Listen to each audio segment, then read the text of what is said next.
જેલના જીવન પર સચોટ બેસે છે તેવા અંતરિક્ષ યાત્રી સુનિતા વિલિયમ્સ વિશે આજે હું તમને બે શબ્દ કહેવા માંગીશ. તેઓ માત્ર એક વૈજ્ઞાનિક નથી પણ સાહસ અને મક્કમ મનોબળનું જીવતું જાગતું ઉદાહરણ છે. સુનિતા વિલિયમ્સનો જન્મ 19 સપ્ટેમ્બર 1965ના રોજ થયો હતો. તેમના પિતાજી ડોક્ટર દીપક પંડ્યા ગુજરાતના મહેસાણા જિલ્લાના હતા. સુનિતાજીનું બાળપણ પ્રાણીઓ પ્રત્યેના પ્રેમમાં વીત્યું હતું. તેઓ બાળપણમાં પશુ ચિકિત્સક બનવા માંગતા હતા, પરંતુ તેમનું નસીબ તેમને આકાશ તરફ લઈ ગયું. તેમણે નેવીમાં હેલિકોપ્ટર પાયલોટ તરીકે તાલીમ લીધી.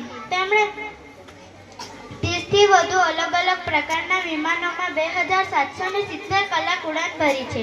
તેમના આ જ અનુભવે તેમના નાસાના માટે દરવાજા ખોલ્યા.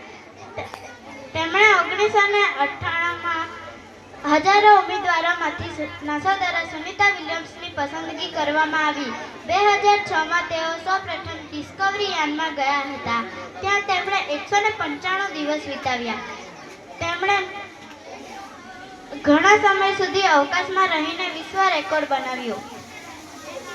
અંતરિક્ષમાં રહીને પણ તેઓ પોતાની સંસ્કૃતિ ભૂલ્યા ન હતા. તેઓ પોતાની સાથે શ્રીમદ ભગવદ્ ગીતા, શ્રી ગણેશજીની મૂર્તિ અને ઉપનિષદના પાઠ લઈ ગયા હતા.